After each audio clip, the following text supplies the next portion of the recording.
Estamos de regreso. Carlos Greitz nos va a contar de las noticias internacionales. Vamos a partir con esta reunión entre el Papa Francisco y Joe Biden, que además él es un presidente católico. Efectivamente. Y sabes qué, bueno, se ha sabido, ¿no? Las reuniones entre presidentes de Estados Unidos y pontífices han sido bastante largas en general en la historia, pero en esta primera reunión de Biden como presidente con el Papa Francisco fue más larga de lo habitual. 90 minutos duraron esta conversación allí en el Vaticano. Por lo tanto, fue más extensa, batió el récord que tenían Obama y Bush anteriormente en los encuentros con el pontífice. Además, es la antesala, la cumbre del G20 y la COP26 del próximo domingo, que se inicia allí en Escocia. Así es que es una apretada agenda la que tiene Joe Biden. Recordemos que además de esta reunión, ya hace instantes nada más terminó la reunión con el presidente francés Emmanuel Macron. Pero así, con estas imágenes, se concretó el encuentro con el líder de la Iglesia Católica, una audiencia privada que se celebró en la biblioteca del Palacio Apostólico y que entonces, como ya decíamos, duró 1 hora y media. Ahí estuvo también la primera dama Jill Biden y otras personas de la delegación, como el secretario de Estado y también el asesor de Seguridad Nacional de Estados Unidos. Ya se había reunido Joe Biden con Francisco hace algún tiempo, pero no en calidad de presidente de la nación. Así es que, de todas formas, es un encuentro inédito en este instante. Lo de hace instantes también respecto de Macron con Biden, tuvo como tema central la disputa, ¿no?, por el submarino, por las compras de submarinos. Allí este impasse diplomático que incluye también a Francia y a Australia, que están muy enojados luego de las negociaciones. Estamos entonces en condiciones de escuchar a Joe Biden luego de la reunión con el Papa Francisco. Usted es el guerrero por la paz más importante que he conocido y con su permiso me gustaría darle esta moneda. Tiene el sello de Estados Unidos en el frente. ¿Cuál es la diferencia con su moneda? Sé que mi hijo querría que le diera esto porque en la parte posterior está grabado el estado de Delaware y la unidad 261 con la que sirvió mi hijo. Bien, se han revelado las primeras imágenes en prisión de Antonio Úsuga David, alias Otoniel, el ex líder del clan del Golfo. Ahí están justamente esas imágenes en prisión. ¿Se acuerdan que cuando lo detuvieron recién hace algunos días, a comienzos de la semana, se veía sonriente? Bueno, se le acabó la sonrisa a Otoniel. El presidente de la República de Colombia, Iván Duque, fue quien reveló las primeras imágenes del narcotraficante, quien, de acuerdo a lo que indicó el mandatario colombiano, está en una cárcel de máxima seguridad en la que deberá esperar a que se resuelvan los trámites de su extradición a los Estados Unidos. Se sabe que hay 2 tribunales que lo solicitan por narcotráfico. El ejército y la policía han ido revelando algunos detalles de la captura y de las técnicas que usaba para evadir a la justicia. Había imágenes del escondite de Otoniel donde se estuvo refugiando, con características similares a otras casas en las que fueron siguiendo sus pasos la policía.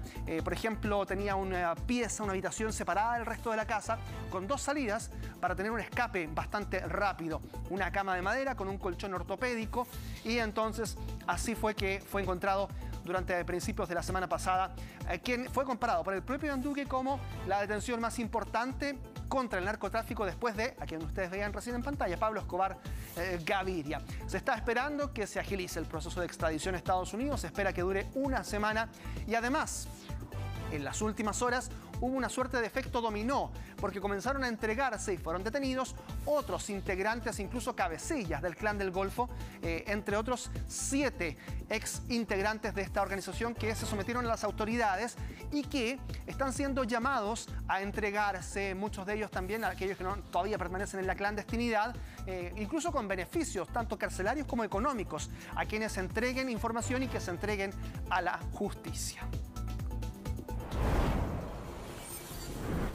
Este instante, fuera de cámara, Roberto Cox está revisando Facebook, que, bueno, a partir de ahora se va a llamar Meta, pero en rigor no es la red social. La aplicación que ustedes tienen en sus manos, en su celular, va a seguir llamándose Facebook, pero Meta es el nombre que Mark Zuckerberg le da ahora al holding completo, que no solo alberga esta red social, una de las más conocidas, sino también, ya se sabe, ¿no?, Instagram y también WhatsApp. ¿Se acuerdan cuando se cayó hace algunos días? Se cayeron las 3 juntas. Bueno, porque, claro, pertenecen a la misma matriz, que ahora esa matriz conjunta se llama Meta. Se ha hablado del metaverso, ¿no?, que alberga todas estas plataformas y otras que está tratando de implementar este holding de Mark Zuckerberg, entre ellos varios que potencian la inteligencia artificial y la realidad aumentada y virtual, ha dicho Zuckerberg. Pero además, lo que han evaluado algunos expertos es que este cambio de nombre lo que busca es, de una u otra forma, barrer, evitar la imagen que está teniendo Facebook con las revelaciones de los Facebook Papers, ¿no?, estos documentos donde ex empleados han revelado la forma de operar de la red social e incluso esquivando con los algoritmos algunos comportamientos bastante indebidos de sus usuarios. Luego del cambio de nombre, subieron las acciones al menos un 4% en las primeras horas de Facebook. Quien está enfrentando a la justicia aparentemente ya dentro de los próximos días es Andrew Cuomo. El ex gobernador de Nueva York en algún momento fue una carta presidenciable para su partido y sin embargo hoy ha caído en desgracia debido a las denuncias por acoso sexual que se suman y siguen ahora. Es una denuncia por imputamientos por tocamientos usando la fuerza, un delito sexual que, según los documentos presentados por la policía en el tribunal de Albany, en la capital del estado de Nueva York, son delitos que no tienen una pena tan grande, pero aún así sería la primera vez en que enfrentaría ya directamente a la justicia por este delito de tocamientos indebidos y todo esto con uso de la fuerza. Sería un incidente en la mansión del gobernador del 7 de diciembre de 2020, el registro de esta última denuncia donde, de acuerdo a lo que revelaron los documentos, intencionalmente Andrew Cuomo, sin ningún propósito legítimo, colocó su mano por debajo de la camisa de la víctima, en una parte íntima de su cuerpo. Es la reacción que entrega esta acusación contra Andrew Cuomo, que ha negado en repetidas ocasiones que haya sido un acto indebido sexual, sino que han sido errores. Así lo ha catalogado Andrew Cuomo. Claramente las denunciantes dicen lo contrario. Habrá que ver qué es lo que indica la justicia. Quedamos en Estados Unidos. Miles de familias sin electricidad, con sus casas completamente destruidas. Ese fue el resultado del violento paso de diversos tornados en el estado de Texas y otras zonas aledañas en ese país. Es un fenómeno relativamente usual, pero que ha sido especialmente intenso en esta temporada donde se abre el otoño y en la zona.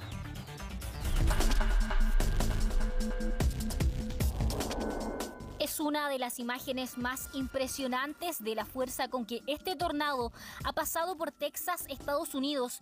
El registro muestra el paso de un remolino por una autopista y cómo, observe bien, hasta un auto es elevado por este fenómeno.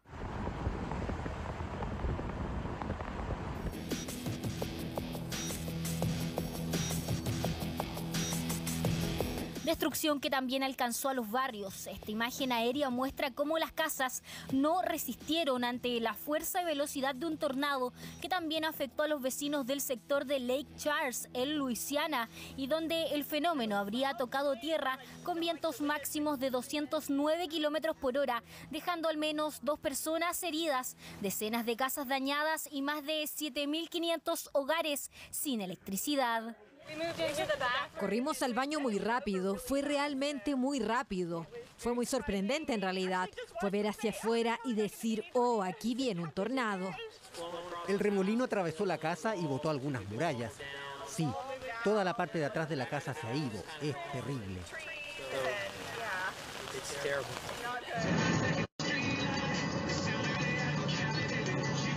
Registros de tornados que también se desarrollaron en otras ciudades, como este video en la ciudad de Troy, en el condado de Oakland, un evento inusualmente intenso para esta época del año que extendió una alerta en toda el área de Houston y alrededores. Fenómeno que llegó precedido por fuertes tormentas en diversas zonas del estado de Texas y que afectaron estos últimos días también a Missouri e Illinois, dejando árboles caídos y daños significativos, sectores inundados y la presencia de varios peligrosos tornados en la zona. Hay preocupación en torno a lo que está ocurriendo con Corea del Norte porque, de acuerdo a informaciones de Corea del Sur, de los vecinos, este régimen habría recomendado a la población comer menos debido a la escasez de alimentos que golpea a esta nación asiática. Suena un poco anecdótico e incluso preocupante en torno a algo que pudiese ser caricaturesco para algunos, que se le pida comer menos, pero es cierto, tiene que ver con un racionamiento de alimentos en medio de una crisis justamente alimentaria que es muy profunda en Corea del Norte, más allá de las informaciones muy controladas, muy acotadas que se reciben desde el régimen de Kim Jong-un. Es claramente una emergencia, la gente está luchando contra la escasez, han dicho medios locales, indicando entonces que las autoridades recomiendan a la población conservar los alimentos, almacenarlos hasta 2025, que es el año en el que reabrirán las fronteras comerciales con China de acuerdo a lo estipulado. Aún así, es una situación de extrema gravedad porque, claro, para muchos ciudadanos probablemente llegar hasta el 2025 en estas condiciones sea prácticamente imposible porque hay familias que no tienen ni siquiera los recursos para superar el crudo invierno en la zona de Corea del Norte.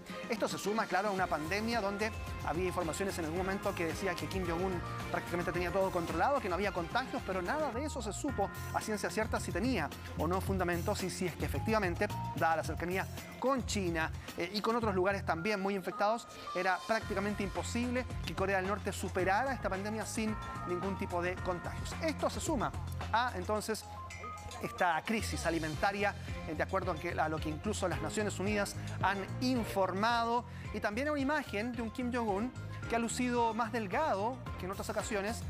Hay informes de inteligencia de Corea del Sur que indican que efectivamente bajó de peso, pero no obedece a un problema de salud necesariamente del líder del régimen. Esta es una explosión que en cosa de segundos demolió esa central que usted está viendo allí. Ahí están las imágenes espectaculares de esto que ocurrió en España, ¿no? Es una antigua central de carbón, 82 kilos de explosivos. Borraron en 10 segundos esta torre de refrigeración de una central termoeléctrica de Velilla, en Palencia, en España. Su demolición se registra 56 años después de su puesta en marcha y 15 meses después de que haya sido clausurada. Esta fue una clausura que fue pedida a fines de 2017 porque España está en medio de un proceso de abandono del uso del carbón. Esto que tiene que ocurrir también en nuestro país y en otros países para evitar justamente que las emisiones de carbón puedan terminar con un calentamiento o colaborar con un calentamiento global aún mayor. Así es que es importante que las energías renovables vayan siendo más presentes. En este caso, de hecho, España lo que está haciendo es reemplazar estas termoeléctricas a carbón por energía eléctrica en este caso, y así entonces buscar una mayor sustentabilidad en la labor energética en ese país. Bueno, lo hicieron demoliendo en este caso esta torre de refrigeración. Para muchos fue un bochorno lo que ocurrió ayer en Argentina. El expresidente Mauricio Macri tenía que comparecer en una investigación, un interrogatorio, en torno a su eventual rol en un espionaje ilegal a los familiares del Ara San Juan, este submarino que finalmente no fue encontrado, desaparecieron sus ocupantes. Hasta ahora 44 personas entonces murieron en ese lugar. Bueno, iba a ser interrogado, pero esta interrogatoria se suspendió porque Macri no fue relevado del deber de guardar secreto de inteligencia, esto que obedece eventualmente a autoridades en Argentina. Y entonces, el único que podía levantar este secreto de inteligencia de Macri era otro presidente, en este caso el en ejercicio, Alberto Fernández. En tiempo récord, Alberto Fernández le levanta el secreto, pero ya era tarde para que declarara porque Macri abandonó el tribunal.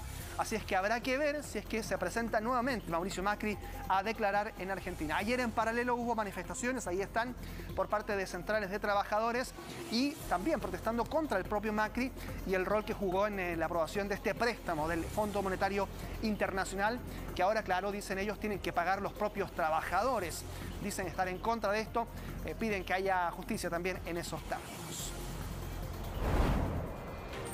Esta historia es insólita. Un trabajador de una biblioteca en Austin, Texas, realizó un verdadero robo hormiga que terminó siendo un robo millonario. Ahí está la imagen de este trabajador que está acusado de ahora estafar a esta biblioteca. Randall White en 2007 fue contratado y comenzó todos los días a llegar entre media hora y una hora antes a su lugar de trabajo.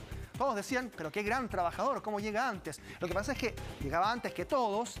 ¿Para qué? Para robar los tóners de las impresoras, que se sabe que son un elemento incluso a veces muy valioso. Ahí está, por ejemplo, algunos de los registros.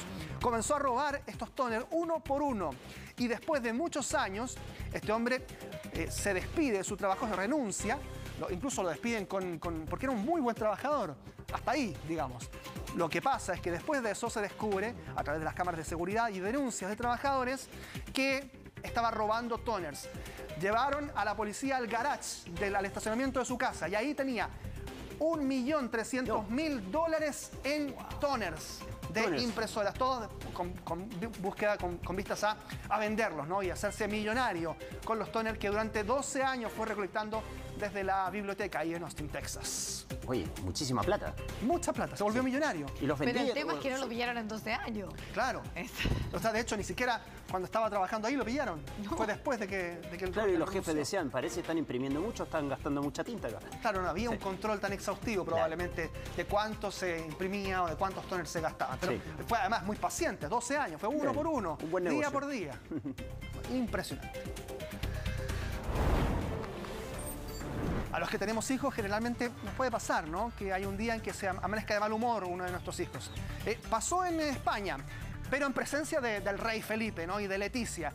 Acudieron a entregar en Pontevedra el premio Escuela del año 2020. Todos los niños muy felices de recibir al monarca, excepto uno, ahí ustedes lo ven en pantalla, que se negó a hablar con el rey durante toda la ceremonia. No quería saber nada ni de reyes, ni monarcas, ni reinas, ¿no? Él estaba allí muy enojado, muy molesto. El rey varias veces se acerca, trata de hablarle, le pregunta si está enojado, no, que va a estar feliz. Bueno, ahí está el momento en el que finalmente este niño, que no se llamaba Carlitos, como me indican, pero aún así decidió, durante toda la ceremonia, después llaman a la mamá, le dicen que a ver si es que quiere hablar con el rey. Él le explica que es el rey, pero al niño no le importó. Dijo, no tengo idea de quién es usted finalmente. Oye, así es que él solo quería pasar este enojo ahí solo. Carlos, hay sectores de la sociedad española que son muy opositores a la monarquía española. ¿No habrá sido que los padres de este niño le dijeron, te prohíbo saludar al rey? No, probablemente no en este caso, porque además, claro, la mamá se acerca, saluda muy bien. Estaban todos los niños muy contentos. No, pero sí, los niños, hay rabietas y rabietas, ¿no? Es que en buen chileno está amurrado y ¿qué le importa al rey? Si sabemos que los niños en ese sentido son honestos y él estaba en la suya, entonces... No, por supuesto, mire, le da la espalda. Sí, lo que me gusta es que además también el rey persiste y trata de, obviamente, pero él no, algo firme en su decisión. El rey sabe de trato con niños, tiene 2 hijas, por supuesto, así es que hay ahí un rol también de educando. Intentó hacerlo por ese modo, tampoco le resultó, de ninguna forma. Pero importante, honestidad ante todo, sí, ¿no? por supuesto. Ya le explicarán que en rigor estuvo ahí frente a frente. Va a ser su mejor anécdota. Con el rey. ¿O no? Sí. Vámonos a Bosnia. A quien le presentamos aquí se llama Željko Đakić. Es un músico callejero. Ahí con su acordeón toca en distintas calles en Serbia, pero decidió implementar, ahí está, el pago con tarjeta bancaria. Lo adosó el sistema, ¿no? El PIN al propio acordeón, y entonces comenzó a tocar y a ofrecer ese servicio de pago que ahí ustedes están viendo con el terminal digital. Incluso puede dar propina a la gente por el servicio de la música, que es muy, por supuesto, bien recibida en las calles ahí en Bosnia. Pero acá hay 2 cosas que él resuelve. Uno, no tengo efectivo, no tengo moneda. Típico. Que empieza a escasear además después de la pandemia. Sí. Es más higiénico en un contexto sanitario. Y por otro lado también que uno no va a poner 200 pesos en un pago. Es buen punto ahí, ¿eh? Sí, claro. No lo había pensado. Claro, obviamente mínimo, va a ser ahí un poquito más lo que... Puede ser, claro. Buen punto. Pero miren, ojo, es un gran músico, ustedes ven, tiene su mesa de sonido, ahí varios micrófonos. Sí, no, tremendo, se pasó. Bueno, ahí está este músico que además ya recibió un premio de innovación en Bosnia por la implementación de este sistema digital de pago en medio de las calles de Bosnia. Me gusta, me encanta la iniciativa de este músico. Así es. Un maestro. Escuchémoslo un poco, para irnos a la pausa, para ver cuánto le pondríamos. ¿Lo escuchamos? Vamos. Dale. No cuando Justo sale la máquina. la boleta, claro. Bueno, ahí está, ya.